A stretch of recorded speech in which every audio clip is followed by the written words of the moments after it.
Jodie opened her eyes and glanced at the alarm clock. It was 20 minutes past 6. She realised she could sleep for another hour and a half. Relieved, she closed her eyes. "Jodie!"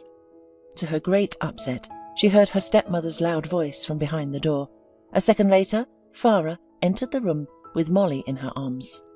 "She woke up again and came running to us," the woman said angrily, placing the little girl on the bed. "And your father and I have to sleep on our only day off." "But I have a shift at the hospital today," Jodie said. "I need to sleep too." The stepmother snorted. "You're young. You'll get plenty of sleep." She left the room, slamming the door shut. Jodie sighed and pulled her little sister close. "Shall we try to get some sleep, Molly?" she asked. The little girl nodded happily. "I was scared to sleep alone," Molly confessed. "I came to Mummy and Daddy. Mummy woke up and started swearing that I was keeping them awake." "Lie down," her big sister told her. "You're not scared with me, are you?"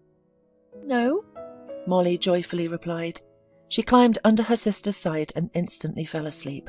Jodie, on the other hand, couldn't sleep. She lay awake for the rest of her sleep time, trying to count to 100 and imagining herself floating on a slow river or bobbing on a boat, but nothing helped. Careful not to disturb her sleeping sister, she took out her internal medicine book from the bedside table and continued reading. There was a lot to learn before Monday. Jodie worked as a duty nurse in the vascular surgery department. She got the job after her 3rd year of studies, as soon as she passed her exams and obtained her certificate. The head nurse, Susan, carefully examined Jodie. Jodie quickly adapted and learned the ropes. She wasn't a spoiled girl and was able to adjust to new circumstances. Jodie had lost her mother in a car crash when she was only 6 years old. After that, her father, Gregory, became withdrawn and spoke very little. From the age of 7, Jodie took care of herself. She learned to wash, cook and clean the house. Her father didn't pay much attention to her. He left for the factory early in the morning and returned late at night, eating whatever his daughter had prepared. Then he would sit on the sofa in front of the TV and fall asleep. Gregory didn't show much interest in Jodie's school life, what she had eaten that day, or whether she needed money for new tights, pens or notebooks. It was her grandmother who opened his eyes to this. Mary lived in another town and, despite her advanced age, still worked as a teacher, which made it difficult for her to visit her son and granddaughter often. She came for the Christmas holidays and was astonished by what she saw. The flat was being kept tidy, the floors were washed, the dust was wiped, and there was pasta on the stove, but it was clear that it was all done in a childish way. Grandmother was a wise woman. She hugged her granddaughter tightly, gave her the gifts she had brought and took her to her room. There, pretending to be interested in Jodie's room, she immediately noticed that all her granddaughter's clothes were old and worn out. The holes were diligently, though ineptly, patched, the ink in the pen was almost gone, and there were only fragments of pencils left. "Take a look at your presents for now," Mary said. "Open that big bag over there. There are sweets. Enjoy them. I'll bring you some tea." She returned from the kitchen with a tray carrying a large mug of tea with milk and some sandwiches. "Eat and read your books," Grandmother said affectionately. "Your father and I will talk in the kitchen." Jodie nodded. Mary, looking at her thin, pale face, almost cried. She held back her tears, smiled at her granddaughter, and went to the living room, where her only son was watching TV. "Gregory, shall we go and have tea?" she called out affectionately, but something clicked in Jodie's father's head, probably some childhood instincts. In his childhood, his mother could call him home affectionately from the courtyard and then scold him severely for some mischief that Gregory was sure she would never find out about. In the kitchen, Mary poured tea and sat down, looking at her son with the usual gaze from under her brow. "What's wrong, Mum?" he asked cautiously, hoping that the premonition had been deceived. "Gregory, do you even see what's been going on in your family since Sarah died?" He swallowed. It had been months, but he still didn't want to think about his wife's death. As long as he didn't talk about it, he could pretend that nothing had happened, as if Sarah had gone on some long business trip and it was unknown when she would return. But his mother, as always, did not tolerate reticence. Strict and principled, she always pointed out to him what Gregory did not want to see. For this reason, he feared her, hated her, and loved her at the same time. "What's going on?" he asked, delaying the inevitable conversation. "Everything's fine with us." "All right?" Mary spoke in a calm voice that contained a hint of steel. "That, a 7-year-old girl, cooks by herself, cleans the flat alone, goes to school, and returns home unsupervised. Is that all right? Do you even give her money for food?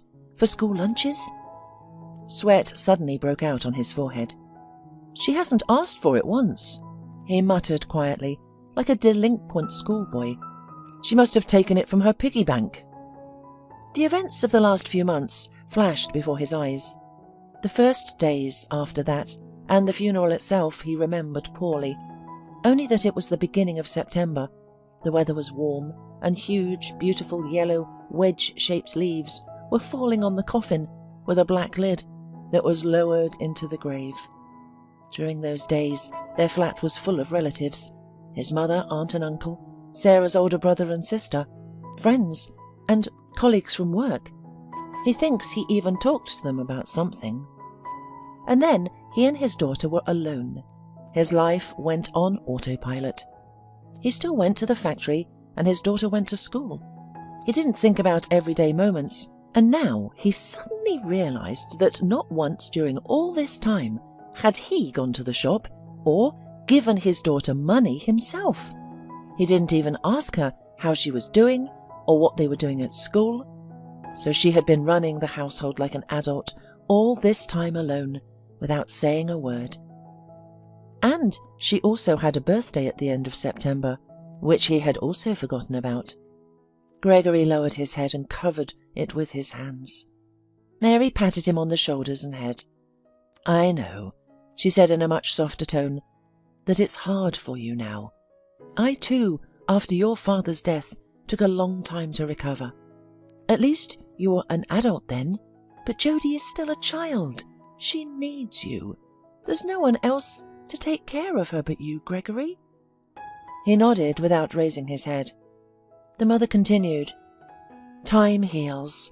These are trite words, but only those who have experienced grief can confirm that it is so. I can stay with you until the end of the New Year's holidays, and I'll do what I can. But I can't replace her mother, and neither can you. And don't make her grow up before her time. Don't burden her with taking care of you, as well as herself. It's too much for a little girl."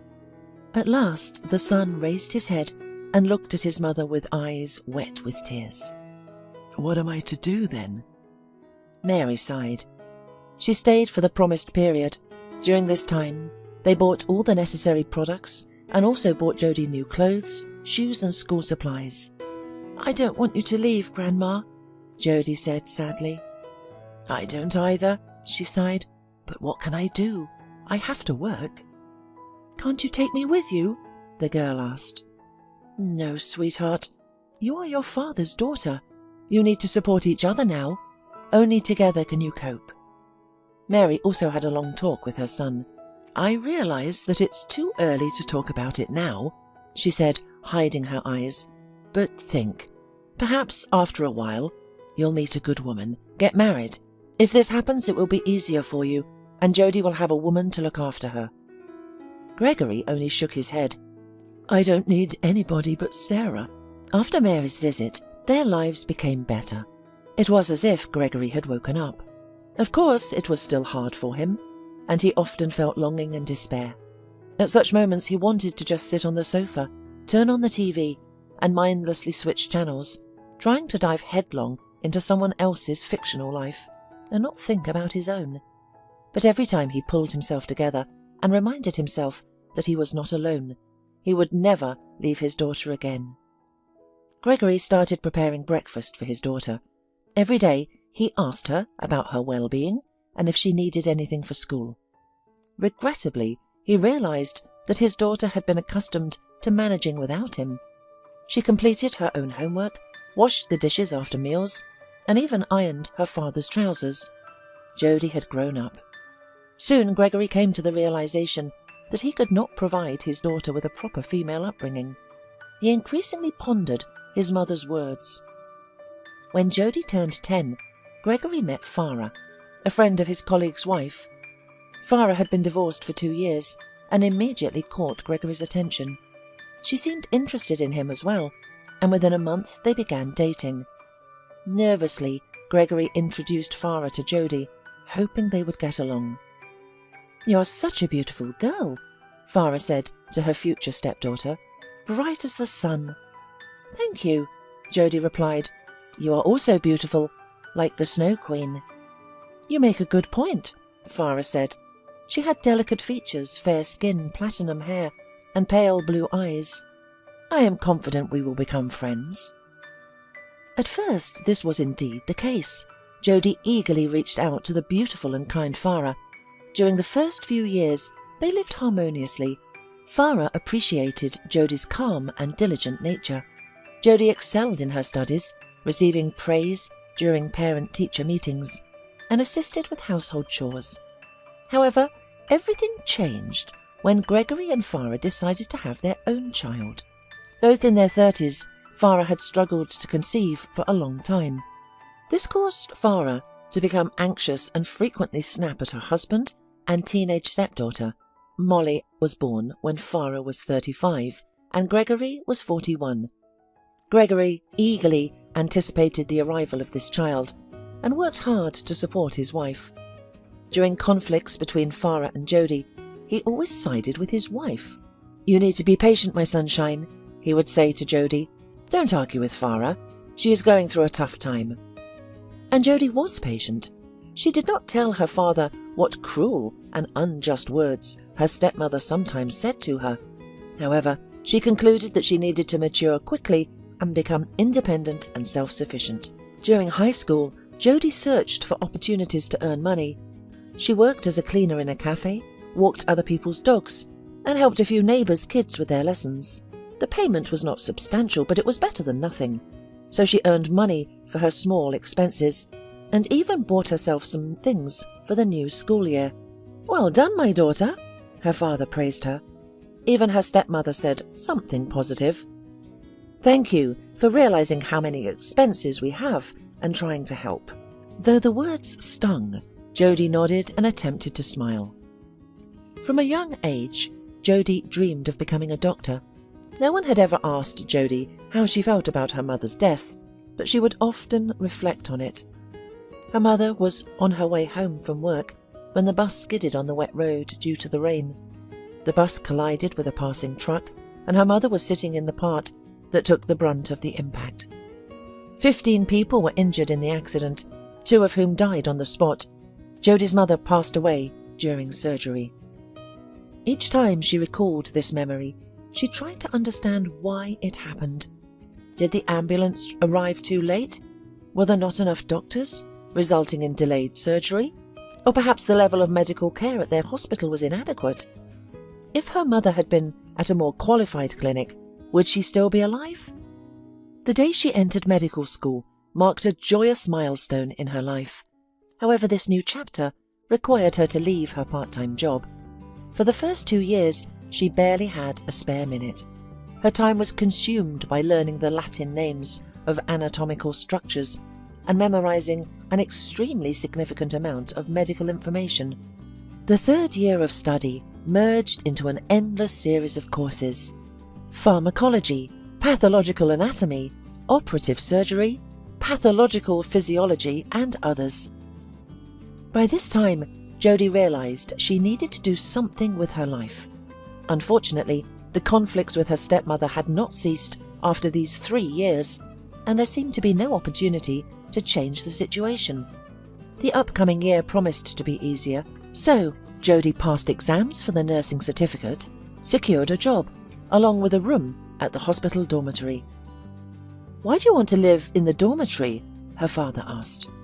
Jody glanced at her stepmother, who was rocking little Molly in her arms, but quickly looked away. "It's only a 10-minute walk to work," she smiled. "I'll save on fares." Gregory sighed but did not object any further. Since then, Jody has rarely visited her childhood home or stayed overnight. As it turned out, it was for a good reason. A few minutes before the alarm clock went off, Jodie carefully switched it off to avoid waking her little stepsister. She slowly got out of bed, gathered her things and quietly left the room, closing the door behind her. Her shift wasn't starting for a while, but she wanted to leave the house as soon as possible. When she arrived at the hospital, there was still an hour before work began. "Oh, Jodie!" her fellow shift worker Anna cheerfully greeted her. "What are you doing here so early?" "I woke up early," replied Jodie. "How are things on the ward?" Anna shrugged. "Everything seems quiet. No admissions. We've administered antibiotics and done IVs and dressings." Jodie nodded. "Is anyone in the ICU?" "Yes, one person. A very nice elderly woman, by the way. She had an emergency clot removed the day before yesterday. I'll need to change her bandages." "Okay," said Jodie. "Well, since I'm here anyway, I'll let you go home early." Anna smiled happily. "Thank you, Jodie." And murmuring some popular song, she walked towards the changing room. As for Jodie, she made her rounds, greeting the patients who were just finishing breakfast. Then Jodie went to the surgeon on duty. "Dr. Bachman, good morning." The young, ruddy-haired surgeon with glasses looked up from the medical history, which he had diligently pasted some papers into. "Good morning, Jodie. How are we doing?" "Everything's on track. Are you coming to watch the dressings?" He shook his head. "If everything looks good, go ahead and bandage it up. If it's bad, call me. You're a future doctor. I trust you completely." "Okay," Jodie replied. This time everything went smoothly, and Jodie never once had to call the surgeon on duty. After the dressings, she administered the IVs. Luckily, there were only 4 today. While the patients settled down, Jodie began cleaning the dressing room, then put away the racks, disassembled IV systems, and went to the ICU. There, the patient was cared for by nurses and orderlies from the ICU, but the dressings were performed by the medics of the assigned unit. Jodie approached the bed and saw a small, pale elderly woman. Her eyes were closed, and she breathed slowly and deeply. "Mrs. Hambley?" Jodie asked cautiously. The patient opened her eyes and looked at Jodie with a faint smile. "That's me. And what's your name?" "Jodie, I'm a nurse on your ward. How are you feeling?" "Fine." "I'm here to change your bandages," Jodie said. "Yes, of course." The elderly woman tried to lift the blanket, but her arms were too weak. Jodie gently pulled it away for her. "Get some rest," Jodie told her. "I will do everything by myself." Mrs. Hambley smiled weakly and watched carefully as Jodie deftly cut away the old bandage, examined the surgical site, treated it, dried it, and carefully applied a new bandage. "Well, that's it," Jodie said it cheerfully. "Get well." The patient sighed heavily, but immediately smiled. "Thanks, honey." Jodie was about to write a note about the dressing in the logbook when she heard the anesthesiologist's voice from behind her. "Hi, tell Dr. Bachman that Mrs. Hambley has to be taken to your department at 5 o'clock. "Is she all right?" asked Jodie excitedly. "If only," snorted the anesthesiologist.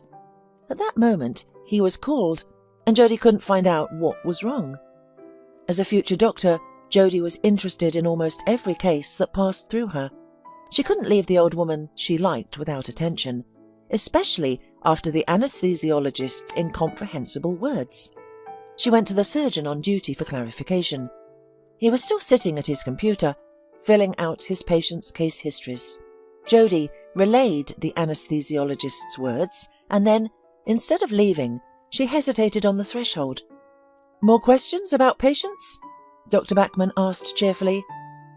"Yeah," Jodie replied timidly, "if you have time." He glanced at his watch. "It's lunchtime. Let's have lunch and discuss your questions." Sitting at the canteen and eating his meal, the doctor asked, "Well, what did you want to know?" "It's about Mrs. Hambley," Jodie replied. "We're taking her to our department.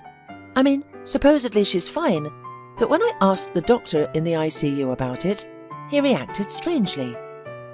Dr. Backman sighed. Yes, Mrs. Hambley is a grave case.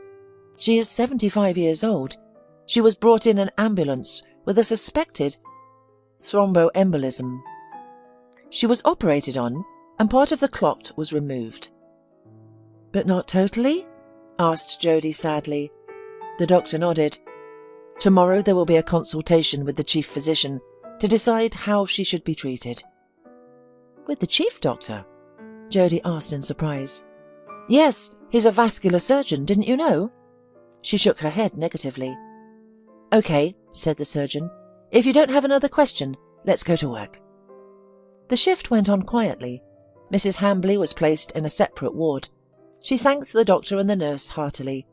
Jody thought with excitement that tomorrow there would be a consilium that would decide the fate of this nice elderly woman. Before the end of the day, she visited the elderly woman several times, and although she looked weak and pale, she still had some willpower. Each time she greeted Jody with a weak smile and somehow subtly reminded the nurse of her grandmother Mary. In the morning, Jody's shift was over, and she went to her lessons. She had a cycle in endocrinology. The department was in the same hospital, just a couple of floors down. As she was leaving the ward, she was almost knocked down by a bald man. He had shoe covers on, and a dressing gown was thrown over his shoulders. He was obviously on his way to see one of the patients. Instead of apologizing, he looked at Jody with small piggy eyes, scratched his unshaven chin, and went on his way. Jody's good mood was immediately spoiled. "Hi," said Alexis, her classmate and friend, greeting her cheerfully. "Why are you so sad? Did your shift go badly?" Alexis herself worked at the same hospital in the gastroenterology department. Jody smiled. "Hi, no, everything's quiet. No one's even been admitted. But there are some problems with an elderly woman who was hospitalized with a thromboembolism." "Is she in intensive care?" Alexis asked. "That's the thing. No, she's been moved to the ward." "Well, if she's been transferred, it's not that bad. And anyway, Jody, stop worrying about everyone." The girl smiled sadly. "She looks a little like my grandmother." The friend shrugged her shoulders nonchalantly. All grandmothers look like each other. After class, Jody went to her dormitory. She needed to sleep a little and then sit down to study. But on the way, she really wanted to eat, so she stopped at a small cafe. She ordered some soup and suddenly saw the unpleasant man who had almost knocked her down in the morning was sitting at the next table. There was a rack of clothes between them, and the backs of the chairs were high, but Jody turned away to make sure he didn't see her. The man, indifferent to his surroundings, spoke softly on the phone. Jody unintentionally overheard the entire conversation, although she didn't like eavesdropping on others. "It's not like I'm asking you to do anything to her," the man exclaimed into his phone. "Neither you nor I want any marks left behind." Is he talking about dry cleaning? Jody wondered. The man sighed, seemingly astonished by the incompetence of his conversation partner. "You yourself said her condition was difficult at the moment. Her heart is a bit weak. Just wait a bit. Don't proceed with that procedure." The person on the other end of the line must have objected, as the man impatiently drummed his fingers on the table. "Well, think of something. I'm not the one to teach you. If you recall, I didn't refuse you then, and your case was obviously more complicated than mine." The arguments seemed to work as the bald man leaned back in his chair with relief. "That's good. I knew we'd come to an agreement. Glenn, I'll see you tomorrow," he said, hanging up the phone. The man's order was just brought to him, and he began to eat hurriedly and greedily. Jody was also served soup, but she couldn't bring herself to take a bite. She tried to convince herself that the overheard conversation could be about anything, but her intuition told her that the bald man was up to no good. What could she do, though? Even if she went to the police and recounted the conversation word for word, it was unlikely anyone would believe her or take any action. With a heavy heart, she went to the dormitory, laid down on her bed, and fell into a deep sleep. Jody's next shift was scheduled for the day after tomorrow, but in the evening she received a call from the head nurse. "Jody, can you please help me out?" she asked. "My daughter was urgently called on a business trip for 2 days, and there's no one to take care of my grandchildren. Would you mind filling in for me?" "Okay, Susan," Jody replied. "Thank you, sweetie. You'll be a big help. I'll call and let them know we've made a change." That day, they had a lecture that ended late, so there was no point in going back to the dormitory. Jody went straight to work. "Oh, Jody, you're early as always," the day shift nurses greeted her. A few hours later, Jody was putting data into the patient's records when suddenly there was the sound of the door opening.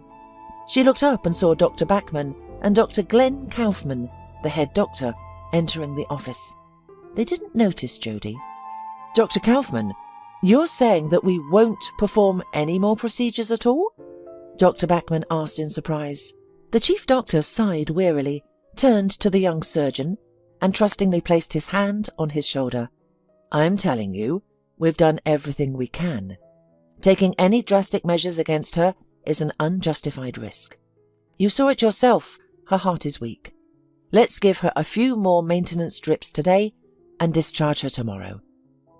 Seeing doubts in Dr. Bachman's eyes, Dr. Kaufman added, "Don't worry so much. Mrs. Hambley has already lived her life. She's had enough. Not everyone can be saved, believe me. I'm an experienced doctor, and I've seen many cases like this." "Discharge her." Dr. Bachman weakly nodded.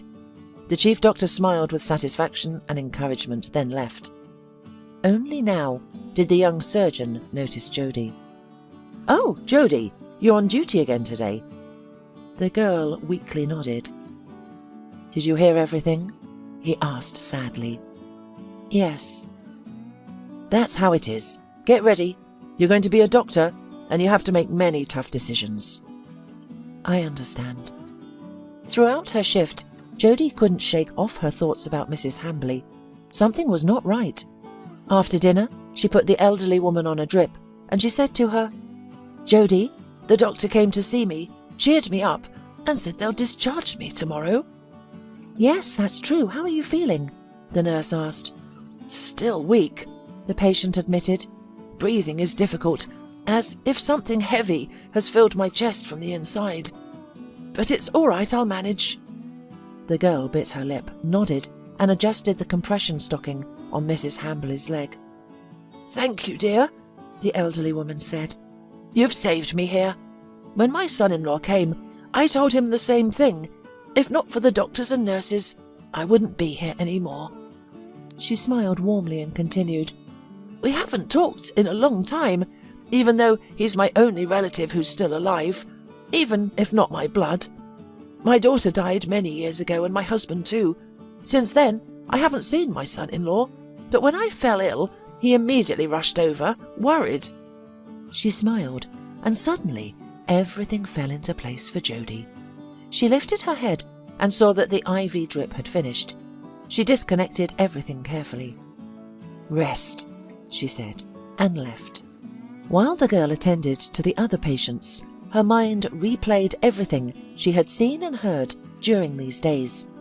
The bald man who nearly knocked her over at the entrance, the same man talking on the phone with someone named Dr. Kaufman at the cafe, convincing him not to do anything, the conversation between the chief physician and Dr. Bachman, and the order to discharge a critically ill patient. Jody gathered her courage and went to Dr. Bachman again. He was, as usual, filling out medical histories. "What's the matter, Jody?" he asked. "Dr. Bachman, can we talk about Mrs. Hambley?" Jody asked quietly but decisively. "Why are you discharging her?" The doctor sighed. It was clear that he was not pleased with the situation either. "Because a more experienced and senior doctor said so, and not just senior, but the chief physician of the hospital. Orders from the superiors, you know, aren't up for discussion." "But you don't agree with it?" Jody said, looking him straight in the eyes. "I don't know, Jody," the doctor honestly replied. "I suggested trying to dissolve the clot, but the chief didn't support the idea." "Why?" Jody asked. "He says her heart won't withstand it, and she's already running out of time. It's better not to take risks." Jodie hurriedly walked to the table and opened Mrs. Hambley's medical history. But her test results are good. Look, this is from today. She showed the surgeon, and the electrocardiogram shows normal age-related changes. The echocardiogram is also nothing serious. Dr. Bachman pursed his lips. Jodie continued, "And her blood clot isn't that old. We can still try to dissolve it. There's still a chance. What is her prognosis now?" "A couple of weeks," the doctor said dryly. "If she's lucky, a month." Jodie looked at him in horror. "She still has a chance," she pleaded. Dr. Bachman sighed. "What are you suggesting? It's the chief doctor's order. She will be discharged tomorrow." "We still have time until tomorrow morning," Jodie said, looking at Dr. Bachman decisively. "We can perform the operation ourselves." "Jodie!" the surgeon exclaimed. "That's not how it's done. Such procedures can only be done in the intensive care unit, under supervision. Emergency medical services sometimes perform them too," Jodie reminded him. "And the conditions there are even worse than ours, and yet they manage." Dr. Bachman sighed. "You're so stubborn. Emergency services only do it when there's no other option, and every second counts, and the outcome is not always favourable." "We don't have any other option either," Jodie almost shouted. "Didn't you think that she's not being discharged for no reason?" The surgeon frowned. "What do you mean?" And Jodie told him everything she saw and heard. Dr. Bachman listened silently without interrupting. "Yes, the bald, stubby, unpleasant man with small eyes, that's her son-in-law," he confirmed. "And he knows the chief doctor. I was called to Dr. Kaufman's office yesterday to report on the condition of Mrs. Hambley. That man was sitting there too." "I wonder how he knows the chief," Jodie said thoughtfully. The surgeon thought about it. "Mrs. Hambley mentioned that her son-in-law holds some very high position in the traffic police or something similar. You know, people gossiped that Dr. Kaufman's son had an accident a few months ago. It seems like someone was even injured there, but he miraculously got rid of the punishment." Jodie was surprised. "So you're thinking Dr. Kaufman made a deal with him, and now he has to pay back the debt? I wonder why the bald guy wants to get rid of the old lady." The doctor shrugged. "Who knows? It could be about inheritance or personal reasons. These are just our speculations, Jodie. But you're right, we need to save the elderly lady. Prepare everything for the IV drip, and I'll go get the medication." 30 minutes later, the doctor returned. Together, they went to Mrs. Hambley's ward. "Another drip?" the elderly woman exclaimed cheerfully. "I thought we were done for today." Dr. Bachman smiled warmly. "I decided to pamper you once more before you get discharged, but this one will last all night." Seeing the patient's surprise, he added, "It's good that they haven't removed the catheter yet. You can sleep. The drip won't bother you, and Jodie and I will quietly check on your progress." "Thank you, my darlings," the old woman said affectionately, looking at both of them. Jodie would never forget that night. She and Dr. Bachman didn't sleep. They couldn't predict how the medication would affect her. Perhaps the blood clot was too old and nothing would happen, leaving Mrs. Hambley with only a few more weeks to live. They risked and essentially committed a crime for nothing. On the other hand, the medication could be too strong, causing bleeding that could also be fatal for the patient. But luck was on their side. By morning, the drip had finished, and Mrs. Hambley continued to sleep peacefully. Her breathing was steady and calm. "Before her discharge, I'll take another X-ray to see if the medication worked," the surgeon said. "And if it did?" Jodie asked. "How will you explain it to the head doctor or her son-in-law?" The doctor smirked. "I won't. I simply won't include it in her medical history. My classmate is on duty today. We'll take Mrs. Hambley to the machine, take a look, but we won't write anything down. Only you and I will know the results." Jodie gasped. "So they will think we're discharging her in the same poor condition?" "Exactly. Otherwise, we'll face plenty of questions." During the day, while Jodie was in class, she received a message from Dr. Bachman. "Everything is okay." She smiled happily and put her phone away. Although she tried to focus on her lesson, her thoughts kept drifting back to Mrs. Hambley. How would she feel after being discharged? Did she have anyone to take care of her? She had mentioned that besides her son-in-law, she had no one left. Jodie couldn't understand why she was so concerned about a stranger. "Jodie, focus!"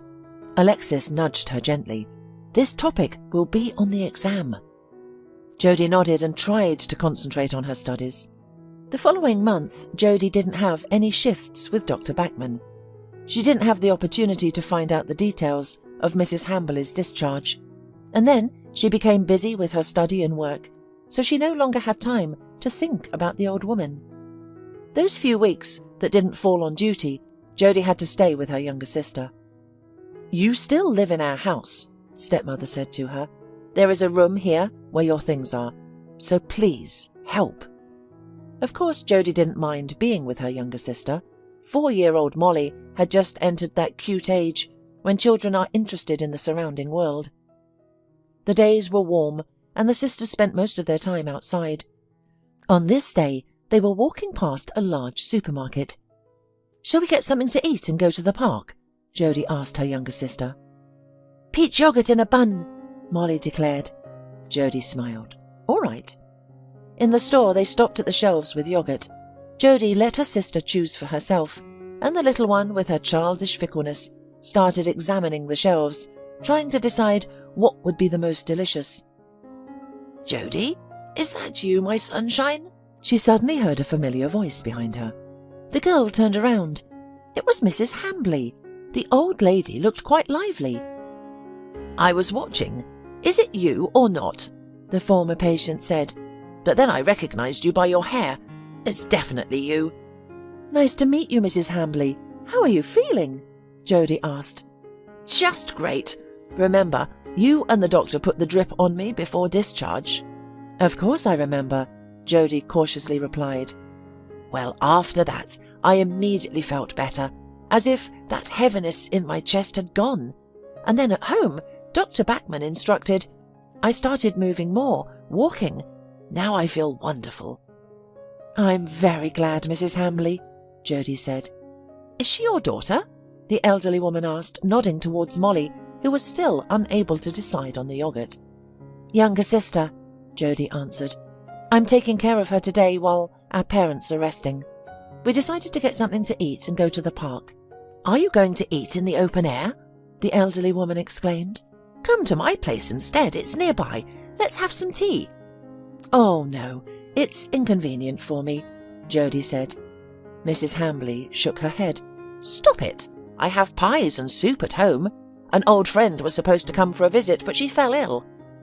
She sighed sadly, and Jodie suddenly thought that Mrs. Hambley must be very lonely if she invited a barely familiar nurse to her house. "All right," Jodie said, "but the cake is on me," she added quickly. "No objections accepted." "As you wish, Doctor," the elderly woman said with a smile. Mrs. Hambley lived in a 10-minute walk from the supermarket. Seeing her big, beautiful house, Jodie couldn't help but be amazed. "Wow," the girl exclaimed. "It's so huge." The elderly woman smiled as she inserted the key into the lock. "My late husband held a high position, and he built this house. Nowadays this neighbourhood is almost in the centre, but back then we lived on the outskirts. Come in, girls." Inside the house it was quiet. Everything was clean, although it was evident that the wallpaper, furniture and chandeliers had been there for many years. Jodie felt like she had been transported back 40 years, but the house did not look outdated. On the contrary, it seemed as if they had travelled in a time machine to a new and beautiful house from a classic movie. "You have a stunning house," Jodie said. "Just like in the movies," Molly added, echoing her older sister's thoughts. Mrs. Hambley laughed. "Thank you, girls. Let's have lunch and I'll show you around the house." She cooked amazingly. The sisters appreciated both the soup and the pies. After having lunch, Molly went to the living room to start examining the numerous figurines on the fireplace, with the hostess's permission. Jodie and her former patient sat with tea in a cosy armchair in front of a coffee table to talk peacefully and keep an eye on Molly. "Thank you, Jodie," Mrs. Hamberley suddenly said. "For what?" the girl asked, surprised. "I should be the one thanking you for inviting us and treating us so well." The elderly woman smiled. "I am old, sick and lonely, and I have had almost no friends or loved ones for many years. I spend almost all my time alone. While I was in the hospital, I talked to more people in a few days than in the past 10 years. "I'm very sorry," Jodie said. "There is no need to be sorry. Loneliness is almost an inevitable companion in old age. I'm used to living like this, but it's nice when people like you. Jodie, come into my life. You are a good and kind girl. I'm glad that you and your little sister spent these few hours with me." Jodie slightly bit her lower lip, something she always did when she was unsure, but then she said, "If you like, I can come to visit you sometimes." "That would be great." Mrs. Hamberley smiled. "Come by any time, alone or with your little sister. I will always be happy to see you." And so Jodie gained a new friend. Despite the half-century age difference, she and Mrs. Hamberley had plenty to talk about. It turned out that the old woman had led an interesting and eventful life, albeit with some tragic moments. "I was born after the war," she began to tell Jodie, "in a small village many thousands of kilometres from here. There were 7 of us in the family. I was the oldest, and all the others were my brothers." "It must have been nice to be the only girl in the family?" Jodie asked. The old woman smiled. "Actually, not really. Maybe if I had been the youngest, it would have been different. But since I was the oldest, all I did was help my mother, do laundry, cook, work in the garden, looking after my brothers. Maternity leave didn't exist in those days. My mother barely had time to recover from giving birth before she had to go back to work." "Wow," Jodie was only able to say. "How did you manage with all of that?" After that, her own childhood didn't seem as difficult for her as she sometimes thought. "I just don't know that things could be different," said Mrs. Hamberley. "Everyone lived like that back then. But I knew that I didn't want to live like that. My father decided everything for me, found me a groom from our village, and even made a list of dowries he would give me. A pig, a dozen chickens and a calf. The groom's parents were willing to give him a horse, a young cow, and a duck with a drake, so the marriage promised to be profitable." She sadly smiled as if remembering something. "But I absolutely didn't like the groom. He was like an ordinary village boy, healthy and hard-working, but there was always something repulsive about him to me, like how he constantly got into fights for no reason, mostly with those weaker than him. He could kick a dog that had the misfortune of being in his way. And, most importantly, how he looked at me as if I were his property, even though we never even talked. There was only an agreement between our parents." "What did you do?" Jodie asked. "I ran away," said Mrs. Hamberley. "It was 3 kilometres through the forest from our village to the train station. The train stopped there twice a week, exactly at midnight, going to the capital. The train only stopped for 2 minutes. And imagine, me, an 18-year-old, the night before, I hid a small bag in the shed. In the bag there was a bottle of milk, a loaf of bread, and a spare pair of warm socks. I waited until my parents went to bed and sneaked out of the house. And then I ran through the forest at night. It was scary. I was afraid of losing my way, afraid of running into a wolf or a bear, afraid of being late, or that my parents would catch up to me." "You were so brave." "No, oh no, my dear. I was trembling like a hare, but apparently fate was in my favour. I arrived at the station just as the train stopped. I gathered the last of my strength and made my way to the last carriage. It was a compartment carriage, and everyone was already asleep. I opened the first available compartment, and it seemed like no one was there. I climbed onto the bunk, covered myself with a blanket, and immediately fell asleep. I woke up in the morning when someone gently touched my shoulder. I immediately remembered where I was and realised that the conductor had found me, and then they would either kick me off at the nearest station or, worse, hand me over to the police or my parents. Or both. But it turned out that it wasn't the conductor. A young guy, maybe a couple of years older than me, was looking at me with surprise. "What are you doing here?" he asked me. "I'm going to the capital," I replied.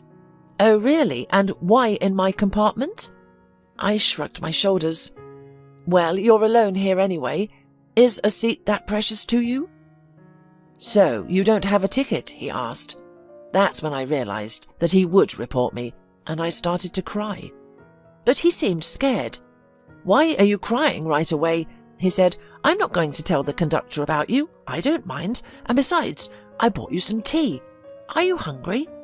I climbed down and took out my bag. I had bread and milk, and he had a lot of food that his parents packed for him. "So he didn't report you?" Jodie asked with a smile. Mrs. Hambley shook her head. "No, we got to know each other. We talked. It turned out that he was born and raised in a town that was a 2-hour train ride from my village, and now he studies in the capital. He was visiting his parents. I briefly told him about myself and said that I was going to apply to a theatre school." "Where are you going to live?" he asked. "In a dormitory." "And if you don't get accepted?" "I will get accepted."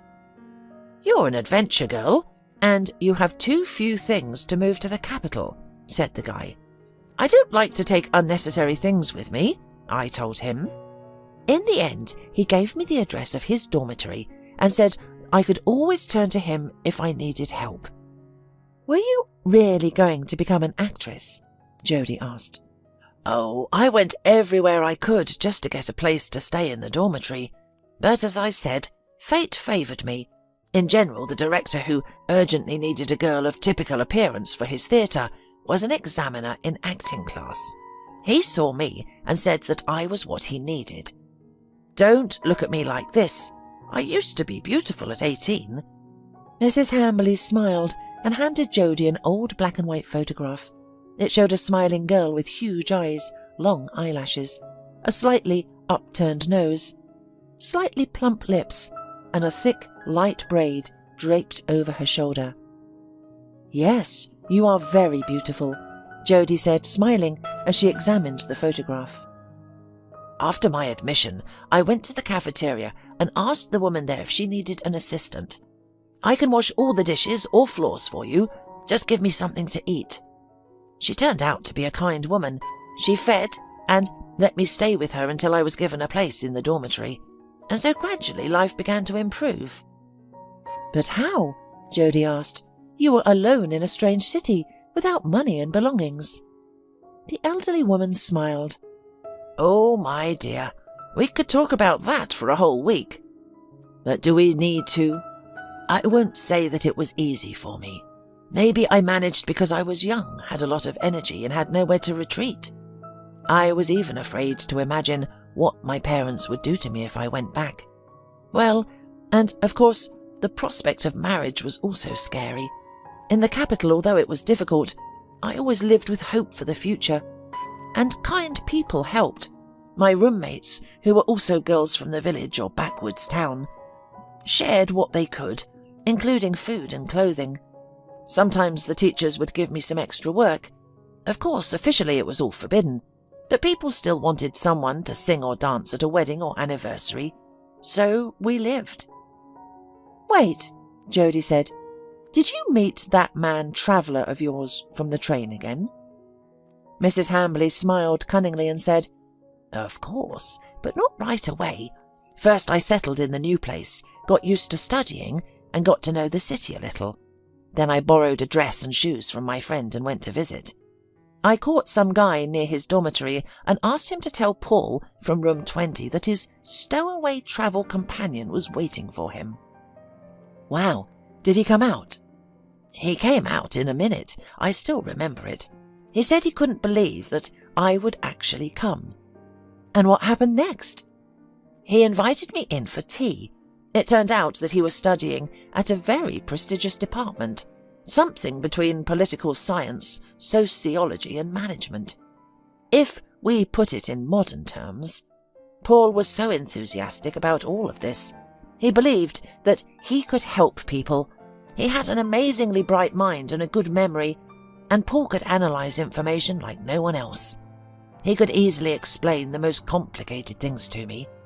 For 2 months we just talked, visited each other, went for walks, and then he asked me to be his girlfriend.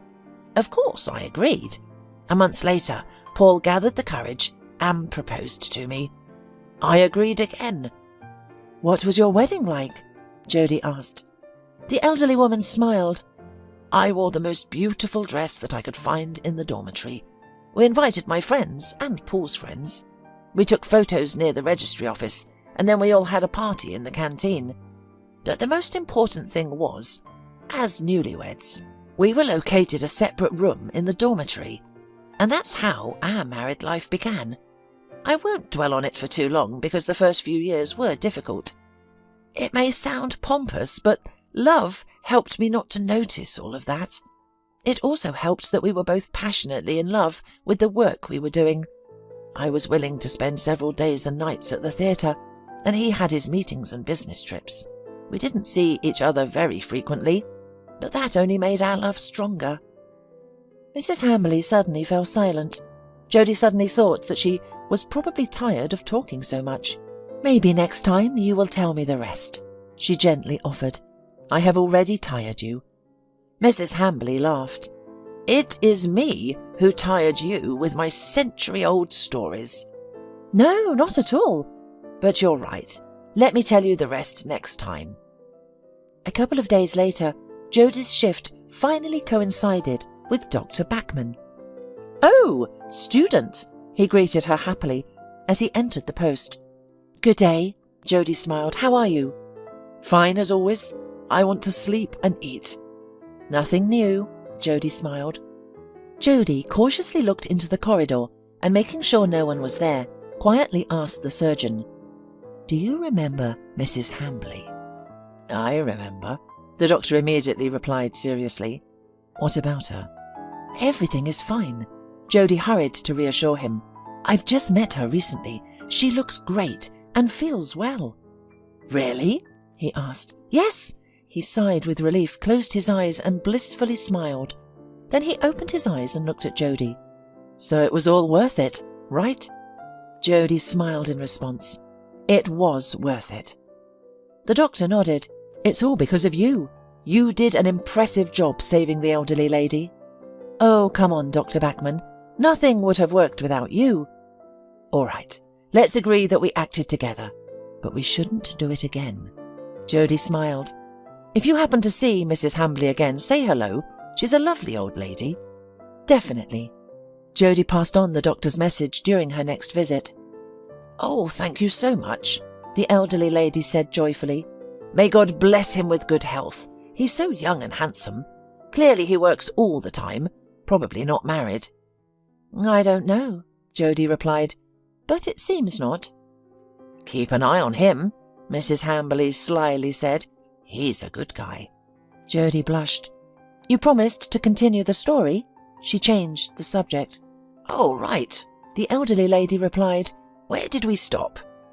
"You were telling about how you and Paul lived in the dormitory, how you had worked a lot and didn't see each other often," Jodie reminded her. "Yes, I remember now. In short, after a few years, everything worked out for us. My husband's career was going up. He gradually built this house. When we moved here, we decided that we could think about having a child. A year later, our daughter Lauren was born. How happy we were." Mrs. Hamley fell silent, and Jodie saw a small tear rolling down the old lady's wrinkled cheek. She quickly wiped it away with her sleeve and continued. "I left the theatre for a couple of years. It turned out that being a mother is no less fascinating than being an actress. I constantly thought about how my husband and I could create something so beautiful. Lauren looked like a little porcelain doll. Huge blue eyes, white skin, black curly hair. I dressed her up like a doll. We couldn't refuse her anything. And perhaps that's why Lauren grew up a bit spoiled. It was impossible not to grow up like that, when your parents called you a princess and considered you their personal deity. Unfortunately, we saw the consequences of our upbringing too late." Mrs. Hambley paused again. "Would you like some water?" Jodie offered. "Yes, dear, please." A few minutes later, the elderly woman was ready to continue. "Lauren's teenage years were difficult. It was a hard time of world economic crisis. They stopped paying me at the theatre. Paul, too, with his values and honesty, was not needed by anyone. In general, we were struggling as best we could at that time and didn't pay enough attention to Lauren.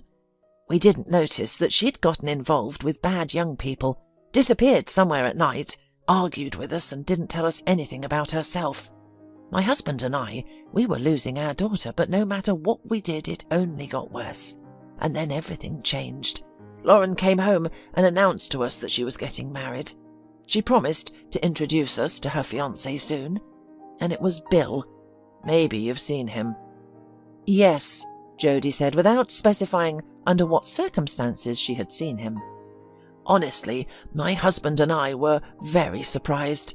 It was strange that they could have something in common, but then Lauren explained how they met. She was speeding and Bill stopped her. Yeah, I still don't understand how Bill managed to win our daughter's heart so quickly. But they got married quickly, several months passed after they met. We thought our daughter had finally come to her senses. She became a model wife and homemaker. But over time, we started to notice that Lauren didn't look happy at all. We started asking her what was wrong, but she always answered that everything was fine. And then one night, she left the house, got into her husband's car, and drove somewhere. It was raining that day, the road was slippery, and the car flipped over several times. "Oh," Jodie said softly. "She died on the spot. Paul and I couldn't believe it for a long time. We asked Bill what happened, and he said they had a fight. She ran out of the house and left. After that, my husband and I felt like our lives had lost meaning, and Paul never recovered from the death of our daughter. He passed away 5 years later." "I'm sorry," Jodie said. The elderly woman nodded. "In general, there's nothing else to add." Jodie gently took her hand, and Mrs. Hambley replied to this gesture. "Thank you, dear. You're a very kind girl." Then Jodie decided to ask her what had been bothering her for a long time. "Do you still communicate with your son-in-law?" Mrs. Hambley shrugged. "In the beginning, after Lauren's death, we communicated, but then less and less. Then he helped me with Paul's funeral. I remember I told him, 'Bill, you're now my only close person and heir.' After that, he started calling and visiting me occasionally, but not often. Of course, I can't blame him for that. He has a high position." After this conversation, Jodie and Mrs. Hambley seemed to become like family to each other. The girl now regularly visited the elderly woman, brought groceries, and stayed overnight. While some aspects of her life and certain moments became clearer, others became even stranger. For example, Jodie became more convinced that Mrs. Hambley's son-in-law had specific motives for wishing harm to her, and Jodie feared for the old woman's life and health. However, her son-in-law never appeared in her presence. "Perhaps he's biding his time," Jodie said to Dr. Bachman. She told him everything she had learned.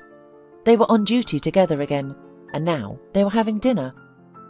"Well, it seems like you're going a bit overboard with fulfilling your medical duty," the doctor sighed. "I can't abandon her," Jodie said. The surgeon sighed again. "Yes, I've already understood that. But what are you going to do? If this son-in-law has even pressured the chief doctor, what can we do to counter him?" "I don't know," Jodie replied. "I hope he at least won't intentionally harm her." "I think he won't. Maybe we should somehow warn Mrs. Hambley about a possible attack?" Jodie sighed. "I've thought about it, but what evidence do we have? She has known her son-in-law for many years, while she has known me for only a few months. And what can she do? For example, not transfer her house to him," the doctor suggested. "But what if it's not just about benefit? What if he simply hates her? And this story about Lauren's death also seems suspicious to me." "Do you think he Sent his own wife to the other world? I don't know, Jodie honestly admitted. It turns out that we lack evidence for accusations, even to convince Mrs. Hambley herself. Then an idea came to Jodie's mind. Maybe you could somehow visit her with me, talk to her. I think she might listen to you. The doctor raised his eyebrows. Why would she listen to me just because I'm a doctor? Yes, she always asks about you and speaks highly of you, Jodie said. Dr. Bachman smiled. It's nice that she values my medical skills so highly, but I doubt my authority in her eyes extends to other aspects of life. I don't think I can go to her house and say, your son-in-law wanted to send you to the other world. She'll respond, of course, Dr. Bachman, I totally believe you. Jodie felt embarrassed. I'm sorry. I'm just scared to think that I know Mrs. Hambley is in danger, that she narrowly escaped death, but perhaps she is still in danger. Dr. Bachman sighed. Jodie, are you trying to play on my conscience? In the end, they agreed that Jodie would visit Mrs. Hambley more often and keep an eye on her. 3 weeks passed after this conversation. Jodie was already approaching the dormitory when her phone rang. Yes, Dr. Bachman, she answered with some surprise. Are you far from the hospital? He asked. About 10 minutes away, why? Let's meet at the hospital cafe in about 15 minutes. It's very important. All right, Jodie replied. I'll be there. Great, and Jodie, please order mushroom soup with croutons and a beef à la française for me. I just finished my shift. Then Dr. Bachman approached just as the waitress was placing the plates of food. Hello, Jodie. The doctor greeted her without wasting time, started eating. The girl understood that he didn't intend to talk to her anytime soon. Shrugging, she also began to eat. I love this mushroom soup, Dr. Bachman said, leaning back against the high backrest with pleasure. The best in town. I'll definitely try it next time, Jodie said. But you didn't invite me here for the soup, did you? Maybe I missed you, the doctor smiled, seeing that the girl was looking at him seriously. Then he continued in an entirely different tone. It seems we have evidence now. What? Jodie leaned towards him. Tell me! The doctor sighed and looked around. At that moment, there was no one else in the cafe besides them. Well, today the head of the department sent me to the chief physician. I had to deliver several medical documents for review. Usually, the secretary sits with the chief, but I guess she was at lunch. I wanted to knock, but then I noticed that the door was ajar and heard familiar voices coming from inside. The first person, as you can guess, was our esteemed Dr. Kaufman, and the second, the doctor paused appropriately, Mrs. Hambley's son-in-law. And? Jodie's voice trembled with excitement. What happened next? And then I realized I should turn on the voice recorder on my phone, and I didn't regret it. What were they talking about? Well, if I were to summarize the gist, the son-in-law asked Dr. Kaufman why he told him that his mother-in-law only had a month left, but she's still lively and cheerful. The chief replied that you can't predict everything down to the minute and added, well, don't worry, your old lady will die any day now. The body's compensatory reserve is not infinite. Oh my goodness. Yes, to that Mrs. Hambley's son-in-law replied that when he had been asked to cover up the consequences of Dr. Kaufman's son's accident, he organized everything properly and in a short time. And how did it end? Jodie asked. I don't know. I heard footsteps and barely had time to move away from the door. Did they notice you? No, the secretary returned from lunch. I pretended I had just come in. She said Dr. Kaufman was busy. I left the documents with her and left myself. Dr. Bachman, Jodie exclaimed, why are we sitting here? Let's go to Mrs. Hambley's place. Without giving the doctor a chance to react, she dialed Mrs. Hambley's number. She didn't mind Jodie's visit and was even more delighted to hear that she would be with the doctor. Oh, my dears, the elderly lady said excitedly.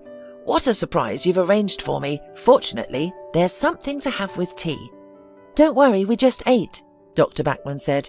He clearly felt uncomfortable. We're here on business, Jodie said. Mrs. Hambley raised her eyebrows. What happened? There was a slight pause. None of them dared to start. Finally, Dr. Bachman spoke up. Mrs. Hambley, Jody and I have some suspicions regarding your son-in-law. Bill? She asked, surprised. Yes, let's sit down, he said. They all sat in the living room, and Dr. Bachman and Jody cautiously and orderly recounted all the events they had witnessed. In the end, the doctor played the audio recording he had made outside the chief physician's office. Throughout the whole time, Jody was afraid that their former patient would feel unwell. But surprisingly, the elderly woman remained quite spirited throughout the entire telling, not interrupting and only pressing her lips together more tightly. Yes, my dears, she said after all, you surprised me. I thought you saved my life once, but it turns out you're like guardian angels, protecting me even outside the hospital. The doctor and nurse went silent, exchanging glances. Perhaps you are surprised that I am reacting so calmly, the old woman continued, but deep down I always suspected Bill.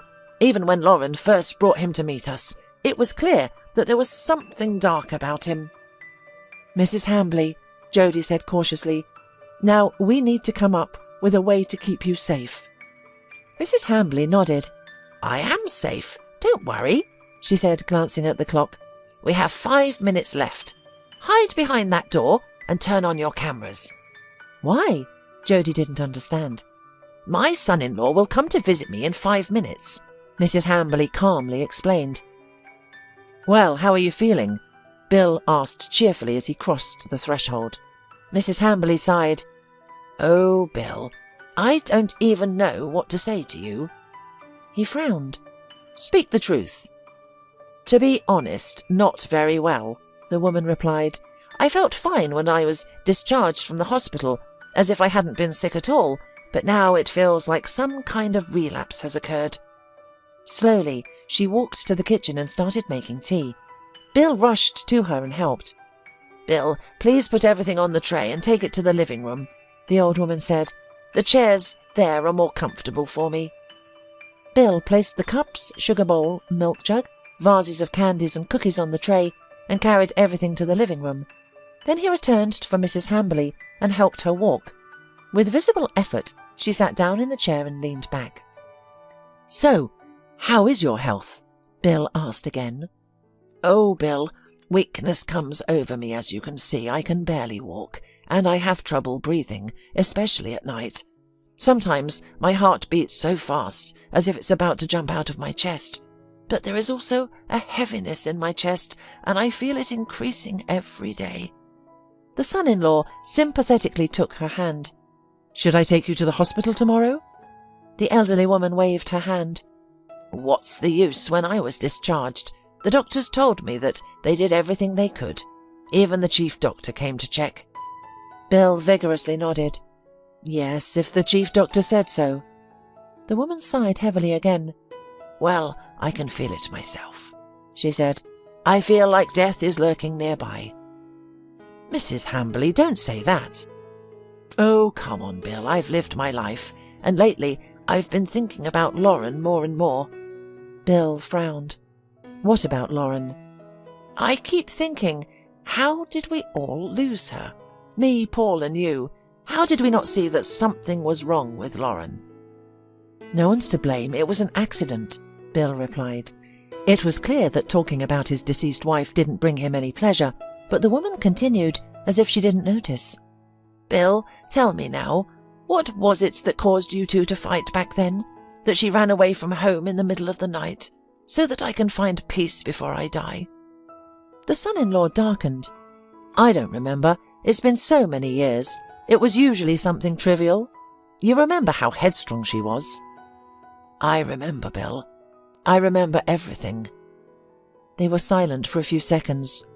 You know, the elderly woman said, I always wondered why you've been bothering with me all these years. So many years have passed since Lauren's death, and you still call and visit me. Especially after I got sick. You started to worry. Bill frowned again. What are you implying? She shrugged.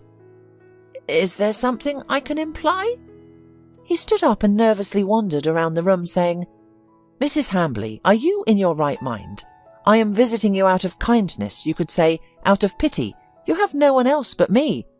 He almost shouted the last sentence. "Well, I don't know any more, Bill, whether I've lost my mind or not. I've been living for the past few years without seeing or hearing much from you. But when I ended up in the hospital, you started visiting, and then suddenly the head doctor took an interest in me, a simple pensioner. Why all of a sudden?" "How should I know? Out of kindness," the son-in-law sarcastically replied through his teeth. "Maybe, but here's a strange coincidence. This doctor has a son who recently had an accident, and everyone was convinced that he was to blame. It appears that he got behind the wheel while drunk. However, he faced no consequences for it." Bill was terrifying to look at. He was all red from the top of his bald head to his neck. The vein on his right temple pulsated fiercely. "And then this head doctor says that he can no longer help me," the woman continued calmly, "and he forces the doctor to discharge me the very next day." "Enough!" Bill shouted. "Why are you still alive?" Mrs. Hambley turned pale but said, "Don't worry, I don't have much time left. Just tell me one thing before I go. Are you responsible for Lauren's death?" "No, it wasn't me," he exclaimed. "She ran away from me because she couldn't bear living with me anymore, because she never loved me. On the contrary, she hated me more and more every day, but I loved her." "Then why did she marry you?" the elderly woman asked in astonishment. "Because I saved her from prison. She was driving under the influence. I tried to stop her, but she hit me with the car. She immediately stopped and got out of the car, shaking me. She took me to the hospital. As soon as I saw her, I fell in love, and I said, 'Either you'll go to prison for a long time, or marry me.'" Mrs. Hambley pressed her palms to her mouth, holding back tears. "My poor foolish girl," she whispered quietly. Bill seemed to no longer hear her. "I did everything to make her happy. I was willing to climb over heads at work to rise higher. I bribed and blackmailed, all to have enough money for us. She didn't have to work. I gave her as much money as she wanted. For a while, it even seemed like everything was good between us. But then we started arguing constantly. That day, we argued until late at night. She shouted that she would rather have been in prison than married to me, and then she ran out onto the street, got in the car and drove away." Tears rolled down Mrs. Hambley's cheeks. "My poor little foolish girl," she repeated. "Thanks to you, I really needed a house," Bill continued. "It's big, worth a lot, and located in the city centre. And you've already lived your life. If you don't intend to die, then I'll help you." "That won't happen." Suddenly a male voice came from somewhere. Bill froze in place. A tall young man and a red-haired girl emerged from under a mound. Both of their faces seemed vaguely familiar to him. "You won't harm anyone else," the girl said dryly. She had a phone in her hands, and she was clearly recording him. "Who are you?" Bill shouted. "My saviours," Mrs. Hambley replied in a calm, firm voice. She straightened up and now looked entirely different from the dying old woman she appeared to be just a couple of minutes ago. "All of you," Bill muttered, backing towards the door. "You can't prove anything." He was in such shock that he didn't even hear approaching sirens. As soon as they went out the door, he was immediately seized by the police. A month later, Jody and Dr. Backman came to visit Mrs. Hambley. "Just don't cook anything," the girl warned the hostess. "Dr. Backman and I will bring everything." Of course, the elderly woman did not listen to them, and 2 ruddy pies were waiting for hungry medical workers, one with chicken and the second with cherries. "Oh, Mrs. Hambley," Dr. Beckman drawled in frustration. "We've asked you not to fuss." "Dr. Backman, you asked me to move more, so I try not to sit still," the former patient replied cunningly. They sat down to drink tea, and Mrs. Hambley did not ask anything until the doctor and the doctor-to-be had eaten. "What news do you have?" Jody asked. Yes, so far everything is the same, Mrs. Hambley replied. Bill is being interrogated. The investigator said that the episodes about me and the chief doctor can be considered proven, but now they're spinning a whole network through him. There are such schemes. He says that he has been suspected for a long time, but still not been caught, and now you guys have brought him out into the open. Do not diminish your merits, Dr. Bachman said. How did you play the dying woman? It was gorgeous. Mrs. Hambley modestly shrugged her shoulders. Well, I am an ex-actress after all. Okay, what news do you have? Our chief doctor has been arrested, Dr. Bachman said. I think there is no need to explain the reason. And most likely, as with your son-in-law, there will also be a whole network of crimes. Wow, Mrs. Hambley exclaimed. Has the new chief physician been appointed yet? No, Dr. Bachman shook his head and said, so far only the acting one. Most likely they will decide after the investigation is over. Otherwise, what if he were also involved in this scheme? Jodie explained cheerfully, taking another piece of cake. This will be awkward. Mrs. Hambley suddenly laughed. Well, we're a strange gang, she said cheerfully. A half-dead granny, a doctor and a student. Dr. Beckman and Jodie laughed. Mrs. Hambley, don't say that. You'll outlive us all yet, said the doctor. The elderly woman smiled. Since you and Jodie appeared in my life, I really wanted to live. Jodie smiled and looked at Dr. Bachman. He gave her the same warm smile. By the way, we brought champagne, Dr. Bachman suddenly said. To celebrate such events, as a doctor, I give you a little permission today. So they sat until late in the evening. 3 people who just a few months ago were almost unrelated to each other have now become the closest people.